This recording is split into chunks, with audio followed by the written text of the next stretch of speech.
Hey, Plant Pals, Mike the Kid Gardener, and today is just a quick indoor tour of what's growing inside my house hydroponically. Before I do my hard winter reset, there's a challenge by the New Orleans Gardener and growing out the box and Back to Roots Homestead. That's the hashtag collards and cabbage 2024.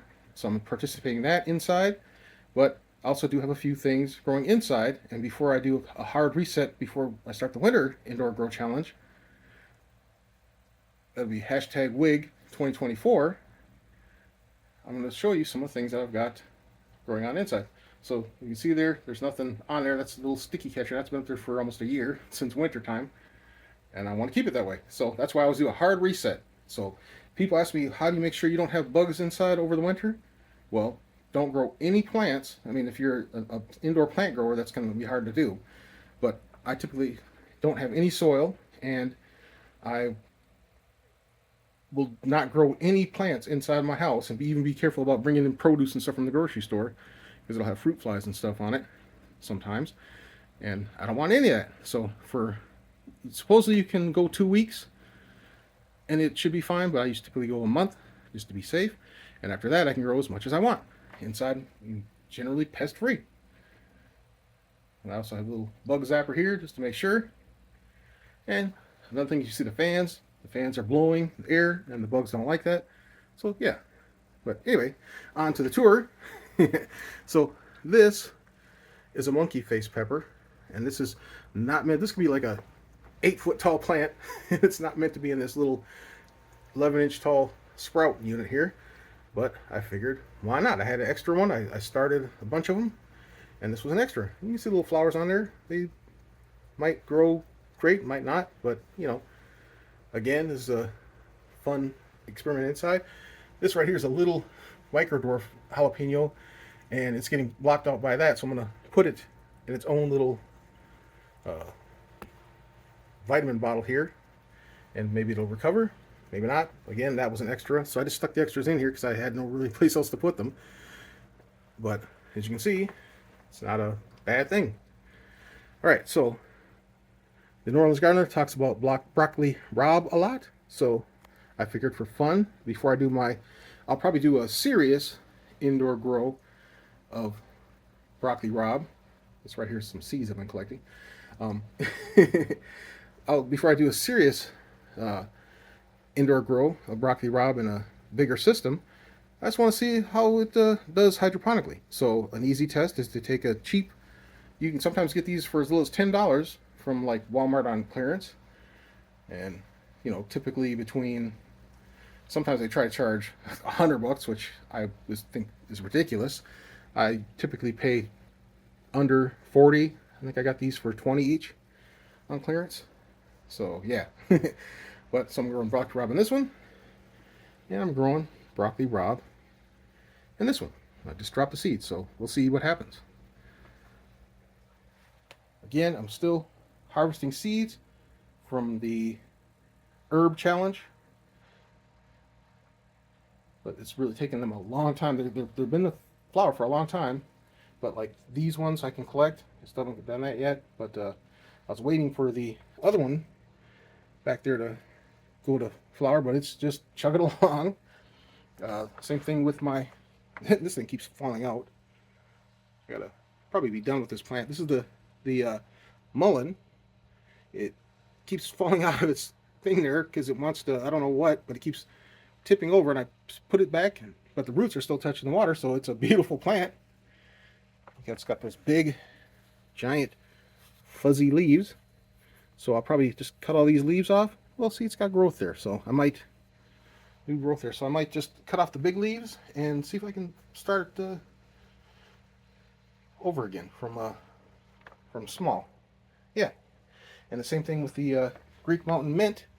I was waiting for it to go to flower, and it's just traveling along the floor, drying out in the back there. I haven't tried it yet. I'll have to try some. So there's another hashtag. So I've been talking a lot of hashtags today, but there's been a lot of cool challenges going on. One is, I think, Grown with Hudson. I think she's doing, her and G Mama have done a Start Onion from Seed challenge. I really can't do that in my indoor grow here, but I could grow like bunching onions from seed. So I might join in, ask them, see if that's allowed. Um, but Psalms 146, she has a never tried before, hashtag never tried before, challenge to try a food or probably a plant or something, you know, edible that you haven't tried before. I've never tried the Greek tea mountain mint yet. I haven't made tea yet. I've been saving the dehydrating the leaves. I'll make some tea. And I've been too chicken to try the mullein. I'll probably try that. And then I also have, I'll show that in a minute, leisure peppers. I haven't tried yet, and I'll try that. Be right back. Oh, speaking of the collards and cabbage challenge, that's what I'm growing here in the lead pot. And then I'm growing, so that's the cabbages there.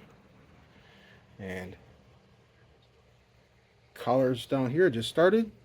My lemon basil was, I had this thing all the way up to the top of the, it was all the way to the top of the rack here, this light bar. And I've been harvesting all this lemon basil. Smells wonderful. It's great in teas. Be right back. This right here is just a quick look at some of the, this is the seeds from one Georgia candy roaster squash.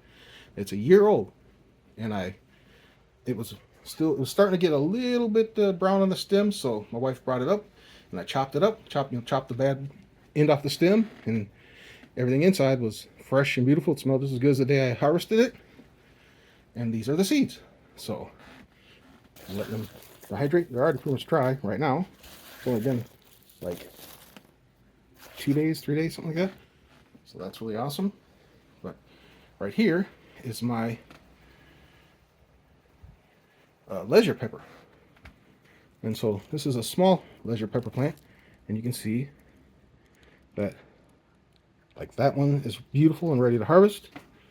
This one's just about there. I've got a couple here. There's this bigger one here. These aren't the most giant leisure peppers, but it's super prolific. There's like, as you can see, a ton of peppers growing all over this thing. There's pepper there. This is a little skirt that when the flower drops off, that's what's left.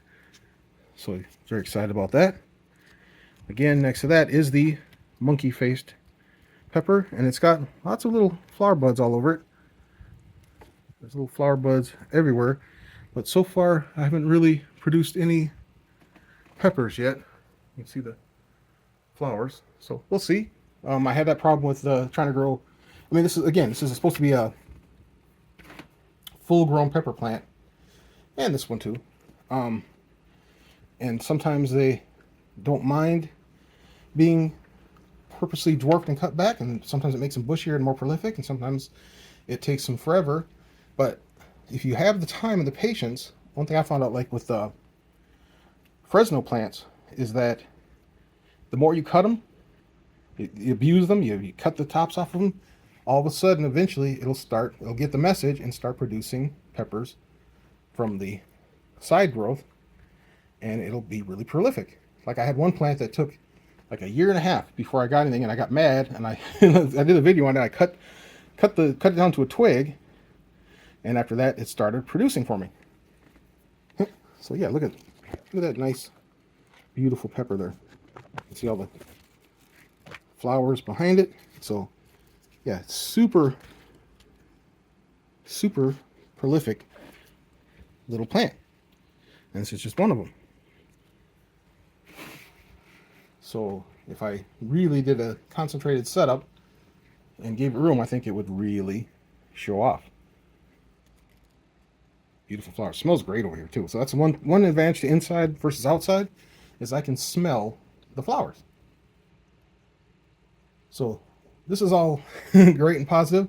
Then my negatives is, even though there's a ton of flowers here, and I'm getting jalapenos, the micro dwarf jalapenos, this plant, for the first couple of generations I grew it, it was super prolific, super green, huge leaves. And this is like the